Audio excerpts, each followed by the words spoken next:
People like to think manipulation only happens in twisted relationships or in movies. But the truth is, we all use subtle tricks, sometimes without even realizing it. They're baked into how we speak, how we act, and how we get what we want. This video isn't about calling anyone out. It's about holding up a mirror. In this video, we are going to talk about the 11 dark psychology tricks most people use, but never admit. You've seen them. You've probably done a few yourself. And once you know how they work, you'll start noticing them everywhere. Some are quiet, some are cruel, but they all say the same thing. People are more strategic than they look. One, manipulating silence to make others squirm. We're taught that silence is respectful, but in a lot of cases, it's used to make people uncomfortable on purpose. When someone stays quiet during a conversation, especially when you're expecting a reply, it creates this strange pressure to keep talking. And the more you talk, the more control they have. That's the trick. People who use silence like this know exactly what they're doing. They let the pause drag on and suddenly you're explaining yourself, justifying things you didn't plan to explain. It's not because they didn't understand. It's because they want you to hand over more than you meant to. In groups, the person who doesn't rush to speak often comes off as the most powerful. Not because they say smarter things, but because they make others work harder to fill the gaps. It forces people to lean in, to wonder what they're thinking. That mystery becomes influence. Silence isn't always neutral. Sometimes it's louder than any word. If someone is using it and you feel like you're shrinking just to keep the mood smooth, that's not politeness. That's quiet control. Two, giving half compliments to keep others off balance. You've probably heard one of these. You actually look nice today, or that was better than I expected from you. It sounds like a compliment, but it feels like a punch. That's the point. These kinds of comments are designed to knock your confidence while pretending to lift you up. Half compliments make people second-guess themselves. You're left wondering, wait, what do they mean by that? It gets under your skin because you can't respond to it without sounding sensitive or defensive. That confusion is part of the manipulation. Someone who uses these knows they're planting a seed of doubt. They want you to stay a little insecure around them because the more unsure you feel, the more they can steer how you act. It creates a weird dependence. You start trying to earn full approval that never really comes. These compliments aren't accidents. They're masks for low-key control. If you walk away from praise feeling smaller, not bigger, it's not praise. It's power play disguised as kindness. Three, using selective attention to make people chase validation, ignoring strategically to trigger desperate attempts for approval. It's a strange thing, but sometimes the more someone ignores you, the more you want their attention. This isn't about shyness or being busy.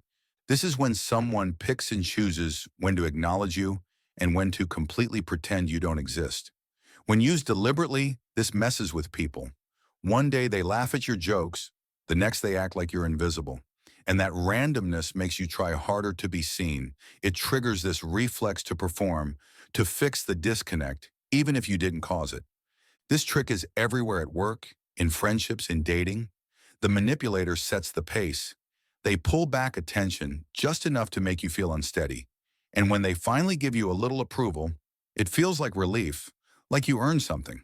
But really, you've just been trained to crave what they give out in pieces. Selective attention is about creating a hook, so you stay hooked. Four, weaponizing vulnerability to gain power. There's a difference between real vulnerability and using it like bait. Some people share personal stories not to connect, but to control how others see them. They open up just enough to seem honest, just enough to make you feel like you owe them kindness. This trick works because we're wired to be kind when someone seems wounded. But when that softness is used to get out of responsibility or make people back off, it's no longer honest. It's a trap with a sad face. It can look like someone constantly bringing up their past trauma to excuse bad behavior, or someone who always turns a conversation back to how hard things are for them. The goal isn't to share, it's to redirect, to protect themselves from criticism or to keep the upper hand. Not every sad story is a manipulation, but when someone uses it to dodge responsibility or make others feel guilty for asking more of them, it stops being real and starts being a strategy. 5. Passive-aggressive praise to humiliate without direct attack. This one's sneaky. It sounds like support, but it's loaded with poison. You'll hear things like, I love how you don't care what people think, or you're so brave for wearing that. On the surface, it sounds positive, but underneath, it's meant to sting. The genius of this trick is that it's hard to call out. If you react, they can just say, I was giving you a compliment, and now you look sensitive or like you can't take a joke. So you're stuck feeling bad while they walk away clean. People use this when they want to put someone down, but don't want to look cruel. It's especially common in social groups where status games are played quietly. One sentence can shift the spotlight and make the target feel small in front of others. If someone's praise makes you feel humiliated, trust that reaction. It probably wasn't praise at all. It was an insult wearing a smile. 6. Framing themselves as the victim to escape accountability. Sometimes the easiest way to avoid blame is to play the one who's been hurt. This isn't about actual suffering. It's when someone flips the script the moment they're held accountable. Suddenly, they're the one being attacked. The focus shifts from what they did to how they feel. This move is powerful because it throws people off. When someone starts crying or saying, I can't believe you're being so harsh with me, it shuts the door on the original issue. Now you're backpedaling, apologizing, comforting them. The topic's been hijacked. It works best in one-on-one relationships where emotional history makes things messy. You don't want to hurt someone you care about, so you let them dodge the problem, and the cycle repeats. They mess up, play the victim, and skip the consequences. Being hurt doesn't always mean being right. Sometimes it's a mask, a well-timed shift in tone. And the moment you stop addressing the real problem, they've won. 7. Exaggerating flaws to manipulate expectations. Not all self-deprecation is honest.